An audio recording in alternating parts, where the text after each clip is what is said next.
Watch this message all the way through. Stay with me until the final word. Your resolve will be forged and your heart will be armed for what is to come. Chapter 1. The Witness Speaks. An Angel Fighter's Call. I stand before you as one who was sent, not by human vote or earthly commission, but by the authority that moves the stars and shapes history. I speak with the voice of one who has seen the scroll unclasped and watched the seals broken. Hear this. The visions that were once sealed in the book of Revelation are not distant metaphors locked in a forgotten past. They are expressions of spiritual realities cascading into our present hour. Every headline, every tremor, and every moral collapse is not random. They are elected scenes in the drama of the end. Trumpets sounded in the heavens, judgments moving across nations, the clash of principalities and powers. Do not look away. This is not meant to create fear alone, but to ignite courage. The faithful must not be spectators. We are combatants in a battle that determines eternity. Chapter 2. Recognize the signs. Prophecy in plain view. Open your eyes and read with spiritual sight. Wars flare, famines widen, moral pillars crumble, deception multiplies. The language of Revelation is being written across our news feeds, economies, and cultures. The beasts of influence rise not only in single tyrants but in systems that exalt themselves above God. False prophets speak into millions of ears. People chase pleasure and power while the voice of truth is mocked. Yet these signs are mercy in disguise. They are warnings to wake sleepers, to call the scattered home. If you feel alarmed, that alarm can be your altar, a place where faith replaces fear. The scriptures do not leave us helpless. They arm us with knowledge, to discern, to pray, to stand.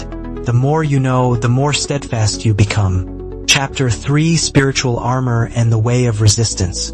You will be tempted to respond like the world, with anger, despair, or retreat. That is precisely what the adversary wants. The warrior's way is different.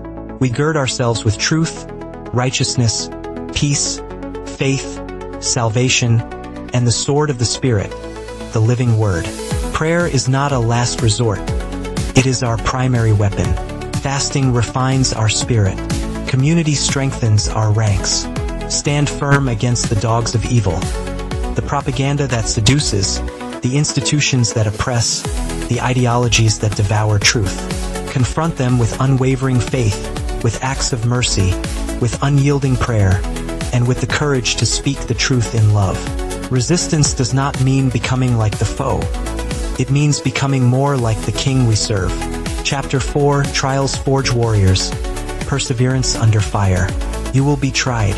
Your faith will be tested as silver is tested in a furnace. The book of Revelation speaks of tribulation, and tribulation is not merely punishment. It is refinement. It cleanses complacency, burns away compromise, and produces endurance. Those who endure are those who will stand in the final day. Do not measure success by comfort. Measure it by faithfulness. When your courage is taxed, remember that every moment you resist, you join a lineage of saints who refuse to bow. Your small acts of obedience multiply in the unseen realm. A single prayer can tip the scale. A single decision to stay true can alter the course of a life, a family, a city. Chapter 5. The Final Battle. Now is the hour. Hear this clearly. The final battle between good and evil is not only a future headline, it is taking place now. Every choice you make, every prayer you lift, every truth you declare participates in that battle. Armageddon is not merely a distant scene of armies. It is the culmination of spiritual warfare waged in hearts and nations. To the fearful I say, be courageous. Courage is not absence of fear, but the resolve to act under it. Rally your courage to protect the weak, to speak for justice, and to stand for holiness. To the wavering I say, remember your covenant. To the faint I say, be revived. The heavens notice the faithful who refuse to be defiled by compromise. Chapter 6. Victory assured. The reign of God draws near. Though the struggle intensifies, know this with absolute clarity. The outcome is not in question. The book of Revelation concludes with the triumph of righteousness and the establishment of God's reign on earth. Darkness will not prevail. The Lamb who was slain reigns. That promise is the bedrock on which we stand. Let that hope shape your actions. Live as citizens of the coming kingdom now. Love fiercely. Give generously. Hold fast to truth. Prepare your house spiritually and practically. Teach your children.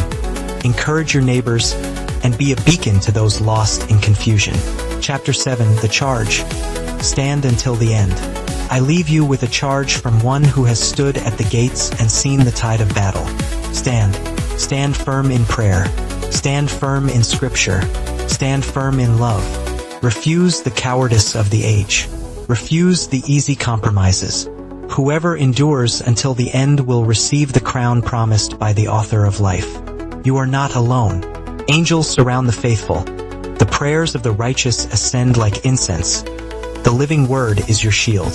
Fight with humility and power. Fight with conviction and compassion.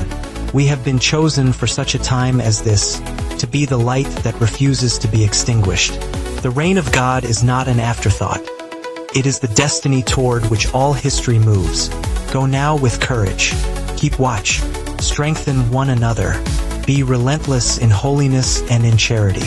The final trumpet draws near, and the earth will be filled with the knowledge of the Lord as the waters cover the sea. If this message moved you, subscribe to the channel, activate notifications, give this video a like, comment your thoughts and testimonies below, and share this message with others who need strength. Stand firm, watch, and be ready.